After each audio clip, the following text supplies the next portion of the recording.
What's going on, OTG fam? It's your boy, Mr. OTG, back at it again. Yes. So today I'm gonna keep it real with you guys.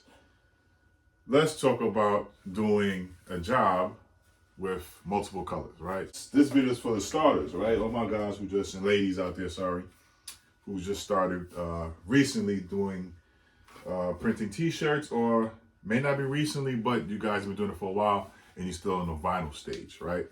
The HTV stage. So a lot of these people on YouTube won't keep it real with you and say, all you need is a heat press and a vinyl cutter and you're going to make money. Yes, that is true. You will be making money right out the gate if you have the customers. But it'll be a time where you'll have to do multiple colors for a print. And most people feel like that is a headache, because that is called a lot of weeding and a lot of layering in that game right there. So a lot of weeding, especially how detailed the image is. So with that being said, I'm going to give you some options. An option that I think you guys can aim for coming from a vinyl cutter level. All right. Okay. So this is what I came to find, what I dealt with during my time as a t-shirt printer. In the beginning, I started to get single color jobs. That was wonderful. And then I started to get two color jobs, which was great, not that hard. But then I started to get jobs that required 4 and 5 colors. And the weeding, the layering, that thing became very, very tedious and very, very time consuming. So I started to look on the internet and look on YouTube and watch all you guys who are great, who gave great advice, and some who gave bad advice, for different options on how to create multiple colors on a t-shirt. And I came across a few things. So let's talk about these options. So one of the options that you can get into from the next level up from a vinyl cutter is screen printing. So screen printing consists, a little bit messy, but I can show you my screen print press over here. Screen print consists of burning multiple screens, which is a headache, coating multiple screens, which is a headache, especially when you try to dial in the burn time. It's horrible if you can't get it. Also lining up the screens, so making sure everything is registered. It's a lot of work, especially if you're going to do one shirt, right? If you're just going to do one shirt, it is not worth it to go the screen print route. So the next route is, people usually go to transfers, right? So they go and order transfers, and for a one-off shirt, it is not feasible unless you're going to go and gang up your sheet. But, then again, you're going to have one print on multiple sheets that is not your print. It works out if they may come back, if they're going to be a recurring customer, and you can gang up your images or whatever extra jobs you can put onto that sheet. But you have to wait for the delivery, wait for the production, and it's going to be costly. So you're going to have to roll it into the price of the t-shirt. Now, if you're doing one t-shirt, is that feasible for you? I don't think so. So the next option. So the next option is, if you have the money to do a one-off t-shirt, you can go and get a DTG printer. Let's see if you can see back here. It's a little bit messy, but that's my DTG printer right there. That's the Ricoh RI1000. It's great when it's working, okay? Right now it has a clogged print head for like a month now, and I'm ready to let go of it. But when it's working, it's amazing. You get perfect prints all the time, especially if you're able to get your pre-treatment down pat, get a pre-treat machine. That's also an extra cost. And if you have an extra 15 plus K to throw into this, by all means, go for it. But if you just start, so if you're just starting off and you're coming from a vinyl cutter level, a DTG probably not your best option. Especially if you don't have the clientele and the customer base, you're going to put yourself in debt. Now, here goes another option. And I think this might be the best option, because this is the option that I went to when I got tired of doing vinyl. All right, so This option is the white toner printer. I decided to purchase mine from Uninet, which is the iColor 650. I went with the 650, which is a little bit more expensive than the 550 or the 560, whichever option you're going to choose to buy, because it already has a standard 11 by 17 print area, whereas the iColor 550, 560 has an 8.5 by 11 print area, but it also has a smart cut option to get that larger size. But I didn't want to deal with all that. I just wanted to print out what I wanted to print out. So hopefully you guys can see, this is my iColor 650 white toner printer, and you can get full color prints like this right here. As you can see, came out nice. I'm making this shirt for my son. Yeah, I decided to go with that.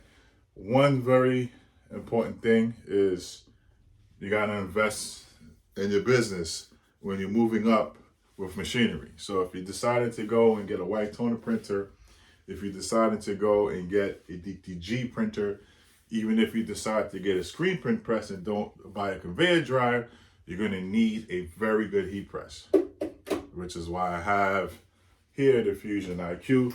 This is my regular workhorse right here, the 16 by 20 HPN heat press, but it doesn't have that pressure that you need to lay down transfers, to lay down these prints from the iColor 650, and to cure the DTG prints. I've been doing a lot of trial and error, a lot of different settings and pressures, having a better heat press. Unfortunately, this is a $2,500 heat press, but having a heat press that has pressure a little bit more than its HPN, which is an amazing heat press, is definitely going to get you some good prints. So what is a white toner printer? For those who are curious, and what is the process? The process is the A and B process. This is the A sheet, which is a transfer sheet, and this is the B sheet, which is an adhesive backing that you adhere to each other, and then you peel off, and then you heat press it to your shirt, okay? So what I'm gonna do now is I'm gonna go to the press, and I'm going to make a shirt in real time. All right, guys, so now I'm at the heat press. Very important thing is you have your craft paper. You want to put it at the bottom, and you want to put it at the top of it to protect your heat press, all right? Very, very important. You take your A and B sheet, you place it together like so, all right?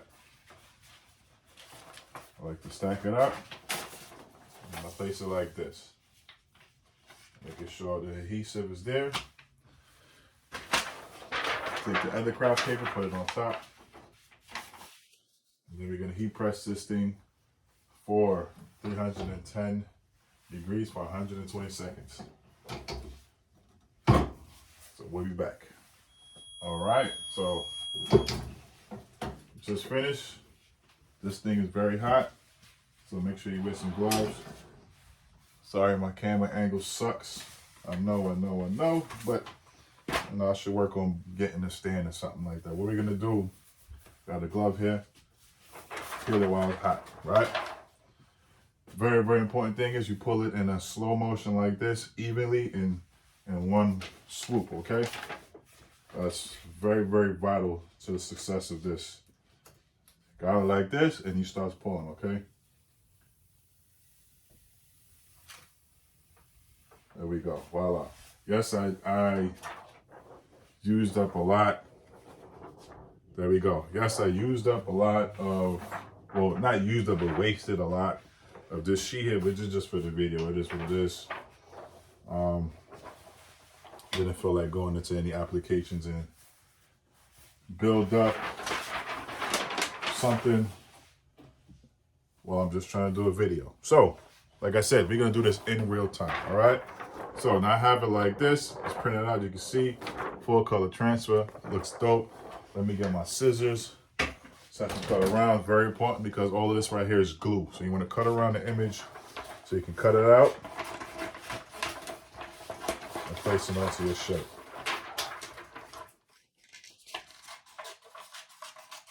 Try to cut it even so you can have a nice even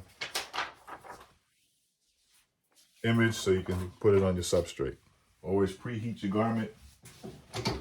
I'll just keep it on for like 5 seconds. All right, good to go.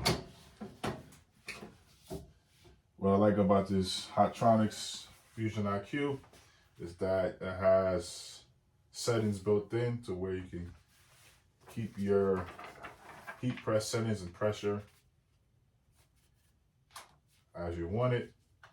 All right, so very, very important is I have to change this temperature now to 260 degrees for 30 seconds. And we're gonna heat press it twice after that. All right, guys, so I have my image here on the heat press.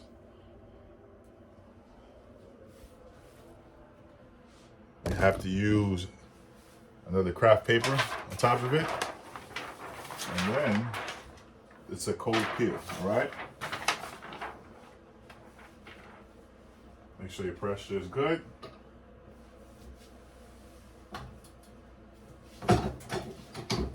All right. Cold peel, guys. Now, keep in mind, with white toner printer and white toner printing,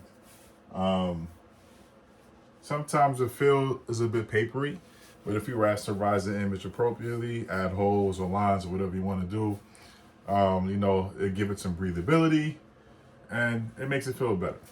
To me, like I said, it's from my 1-year-old son, so don't really matter to me. He's not going to care. All right. So it is a cold peel. Once again, please don't forget, I like to take a cold extra shirt and just try to go like this on it to cool it down.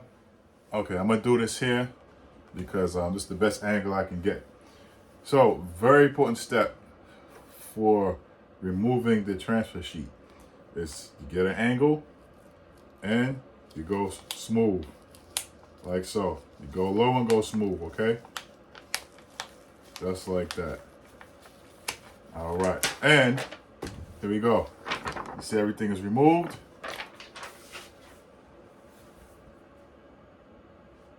Looks good, looks good, looks good.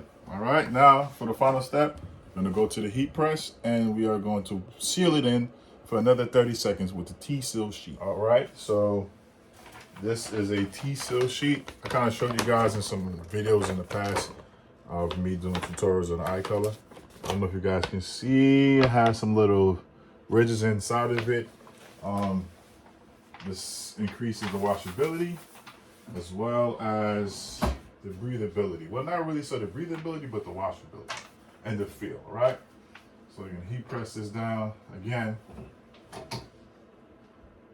for 30 seconds at 260. And then that's it, man. White toner printing. All right.